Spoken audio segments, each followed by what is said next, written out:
Keeper's Log, December 18th, 2025. Date: Thursday, December 18th, 2025. Weather: current as reported at evening, 28 degrees Fahrenheit, partly cloudy. Day high, 34 degrees Fahrenheit. Night low, 18 degrees Fahrenheit. Wind: west at 15 to 25 miles per hour, gust to 35 miles per hour. Lake: rough 6 to 9 foot seas. Precipitation: light snow flurries, trace accumulation. Visibility: 8 miles, reduced at times. Sunrise: 8:35 in the morning. Sunset: 4:59 in the afternoon.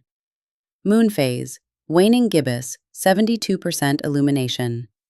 Active alerts: high wind warning, in effect through this evening. Issued by the National Weather Service Marquette. West winds 25 to 35 miles per hour, with gusts up to 50 miles per hour. Gusty winds could blow around unsecured objects.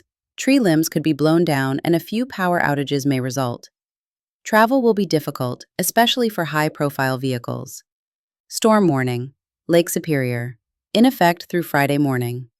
Issued by the National Weather Service Marquette. West to northwest winds 35 to 45 knots, with gusts to 55 knots. Waves 10 to 14 feet, occasionally to 18 feet. Heavy freezing spray possible. Gale watch, in effect from Friday afternoon through Saturday morning. Another system approaching. North winds 30 to 40 knots possible, with waves building to 12 feet. Entry.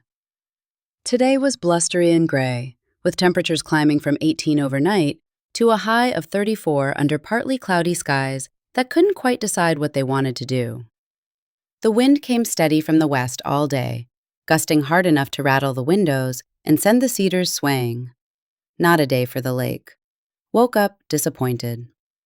Checked the shipping app first thing, as I always do, hoping to catch a freighter anchored in the Keweenaw Bay. Nothing. The horizon stayed empty all morning. With a storm warning in effect and seas building to 14 feet, no captain in their right mind was going anywhere in the open water for long. Superior was in charge today. But the lake's loss was the land's gain. Around midday, a rafter of wild turkeys came strutting across the property, at least a dozen of them, picking through the snow near the woodpile.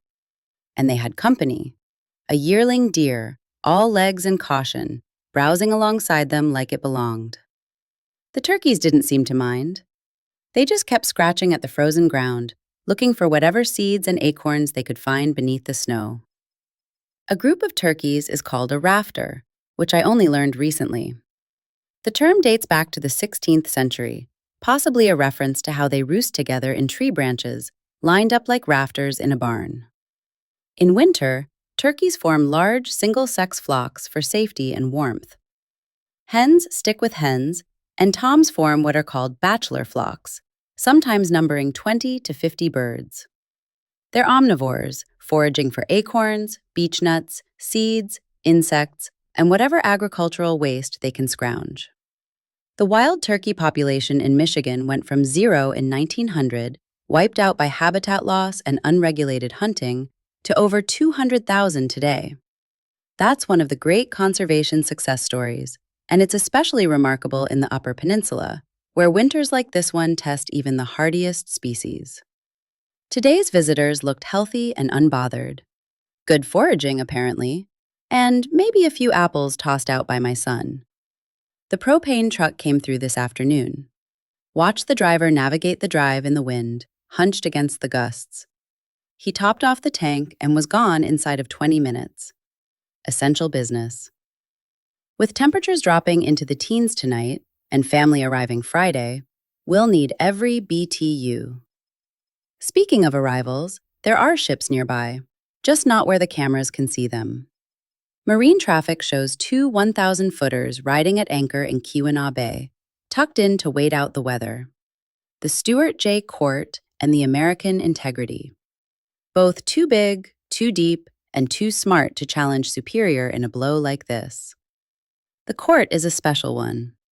Built in 1972, she was the first 1,000-footer on the Great Lakes, launched for Bethlehem Steel, and named for Stuart S. Court, who served as the company's chairman from 1970 to 1974.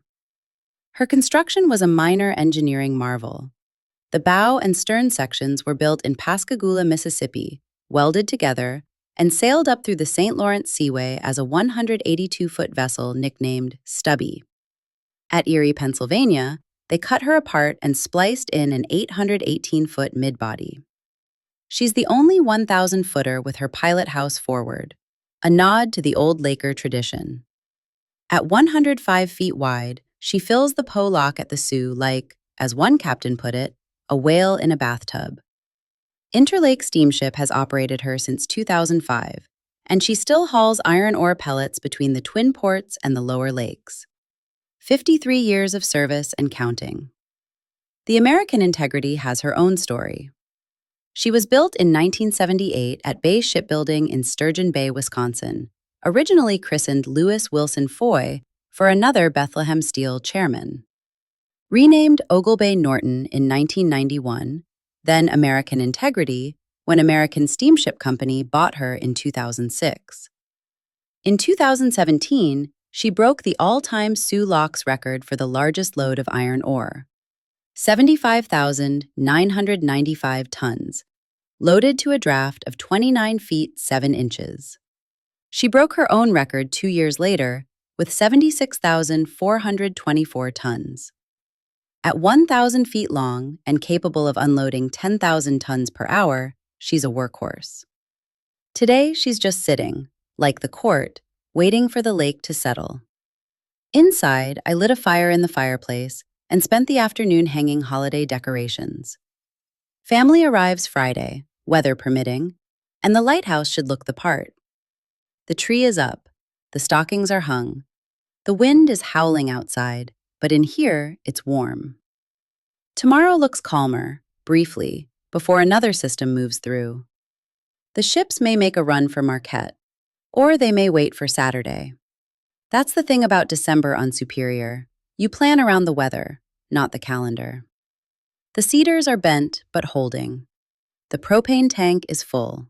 The fire is crackling. Good day to be on land. The Portage River Lighthouse restoration continues through the winter months. Follow the Keeper's Log for updates on the project, the ships, and the daily rhythms of life on Lake Superior's shore.